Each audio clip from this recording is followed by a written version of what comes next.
তো গাইজ আমি চলে এসেছি স্নান করে, আর এবার আমি যাব খেতে, খেয়ে দিয়ে করবো একটু রেস্ট। তো চলো তোমরা ভিডিওটা দেখতে।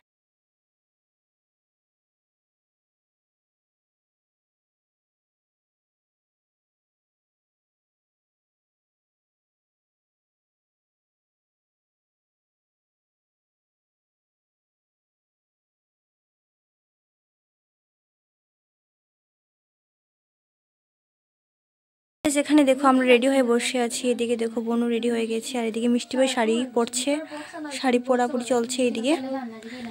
আর আমি এদিকে রেডি হয়ে পড়েছি, রেডি হয়ে বসে আছি, টুকটুকের জন্য আসবে তারপরে যাব।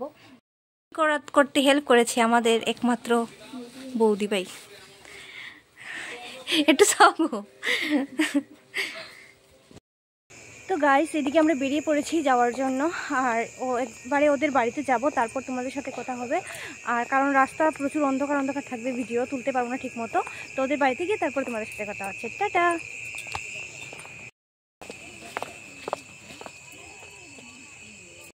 তো দেখতেই পাচ্ছ আমরা চলে এসেছি ওদের বাড়ির সামনে, আর কীরকম ডেকোরেশন করেছে তো তোমাদের বাইরে থেকে একটু দেখিয়ে দিই। আমি কথা বলতে পারছি না, জিভে লেগে যাচ্ছে। তো যাই হোক, তারপর দেখো আমি বোনকে বলছিলাম আমার ক্যামেরাটা একটু ধরে দে, তো মিষ্টি ভাই দেখো আগে আগে যাচ্ছে, আর আমি বোনকে বললাম ক্যামেরাটা ধর, আমি যাই, একটু ভিডিওটা তুলে দিস। তো তুলে দিয়েছিল। তো দেখো আমি দেখতেই পাচ্ছ আমি চলে গেলাম, আর ওকে বলছি চল আয়, এবার তুই চলে আয়। তো যাই হোক, ওদের ঘরে গিয়ে দেখি ওরা কেউই এখনো রেডি হয়নি। তো কনেও রেডি হচ্ছে, আর এদিকে দেখো ওরা সবাইও রেডি হচ্ছিলো। অ্যাকচুয়ালি আমরা তো বাড়ি থেকে রেডি হয়ে এসেছি, সেই জন্য একটু তাড়াতাড়ি করে আমরা রেডি হয়ে গিয়েছি, কারণ কি যে বিয়ে ছিল 9টার থেকে লগ্ন, তাই জন্য আমাদের একটু তাড়াতাড়ি করে রেডি হতে হয়েছিল, কারণ যদি বিয়েটা এসে না পাই তাহলে তোমাদের সাথে শেয়ার করতে পারবো না, সেই জন্য। তারপর দেখো এদিকে কনে রেডি হয়ে গেছে, তো আমি ওকে নিয়ে গেলাম একটু ভিডিও করার জন্য আর ফটো তোলার জন্য, কারণ একটু পরে ওর ফটোশ্যুট শুরু হয়ে যাবে, তারপর আর ফটো তুলতে পারবো না, সেই জন্য দেখো চলে গিয়েছি, কিছু ভিডিও তুলে নিয়েছিলাম। আর এইবার শুরু হলো ওর ফটোশ্যুট, আর ফটোশ্যুট ঠিকমতো করাই হয়নি, কারণ কি ছেলের বাড়ির লোক চলে এসেছিলো, তো সেই জন্য ঠিকমতো ফটোশ্যুট করা হয়নি, পরে ফটোশ্যুট করা হয়েছে বিয়ের পরে। তো দেখতেই পাচ্ছ এখানে ছেলের বাড়ির লোকজন এসে পড়েছে, আমরাও তাড়াতাড়ি করে গিয়ে গেটে দাঁড়িয়েছি। কিন্তু এখানে ইন্টারেস্টিং ব্যাপার হলো যে কত টাকা দিয়েছে, মানে গেটে তো টাকা দেয়, কত টাকা দিয়েছে কত টাকা না সেটা আমরা নিজেও দেখিনি, কারণ কি ওদের হাতে ছিল স্প্রে, সেই জন্য আমি এখান থেকে সরে গিয়েছিলাম, ভিডিওটা তোলা হয়নি। তো এটা বলতে পারবো না যে গেটের মধ্যে কত টাকা দিয়েছে। আর এদিকে দেখো কী সব নিয়মকানুন আছে, মিষ্টি খাওয়ানো সেই সব করা হচ্ছিল। তারপর দেখো সবাই মিলে বাড়ির ভেতরে ঢুকে গেল, তো সবাই গিয়েছিল। এদিকে দেখতেই পাচ্ছ ছেলের বাড়ির লোক, আর আমরা এখানে ওয়েট করছি বিয়ের জন্য। গাইজ এখানে সবাই দাঁড়িয়ে আছে সাত পাক দেখার জন্য, মানে বিয়ে দেখার জন্য। তো দেখো এখানে প্রচুর মানুষ আছে,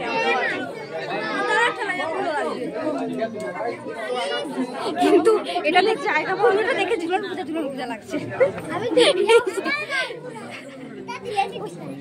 অনেকক্ষণ ধরে কুঞ্জ সামনে এসে দাঁড়াতে দাঁড়াতে ফাইনালি এবারে বিয়ে শুরু হবে। তো দেখতেই পাচ্ছ ছেলেকে এনে বসিয়ে দেওয়া হয়েছে, আর এবারে চলে আসবে মেয়ে। তো দেখতে থাকো ভিডিওটা।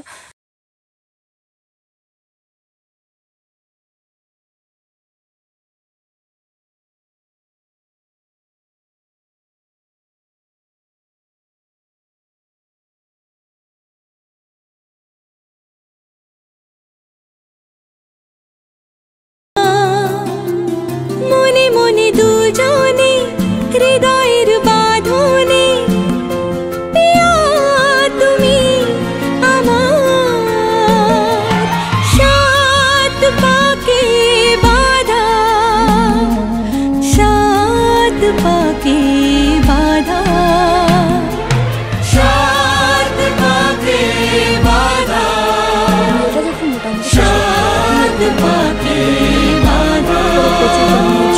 বলো পিয়া বলো, আলো পর্যন্ত কারেন্ট ছিল, তো দেখে পরিবারটা চলছিল। হঠাৎ করে প্রচুর পরিমাণে বৃষ্টি চলে এলো, ঝড় দিচ্ছিল। তো দেখতেই পাচ্ছ এবারে কারেন্ট চলে গেছে। তো এই সিঁদুরদানটা যে হচ্ছে, এটা মোবাইলের আলো জ্বালিয়ে ফ্ল্যাশ জ্বালিয়ে এইভাবেই সিঁদুরদানটা হলো।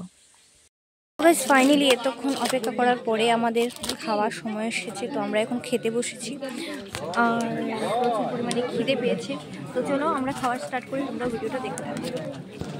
তারপরে সবাই মিলে বসে পড়েছি খেতে। কারেন্টও চলে এসেছিলো, কিন্তু বিয়ের সময়টাতেই কারেন্ট ছিল না, এটাই অনেক খারাপ লেগেছে। তো পুরো মন খারাপ হয়ে গিয়েছিল, বিয়ের সময়টাতে যখন বিয়ে হচ্ছিল তখনই কারেন্ট ছিল না। তো যাই হোক, দেখো এখানে আমরা খাওয়া দাওয়া করে বাড়িতে চলে এসেছি। তো গাইস আমরা চলে এসেছি বাড়িতে, আর এখন বাজছে 1টা, আর প্রচুর পরিমাণে বৃষ্টি দিয়েছে, পুরো ভিজে চুপচুপা হয়ে গেছি। তো চলো আজকের ব্লগটা ছিল এতটুকু। যদি ভালো লাগে তাহলে লাইক কমেন্ট সাবস্ক্রাইব করে দেয়। টাটা, গুড নাইট সবাইকে।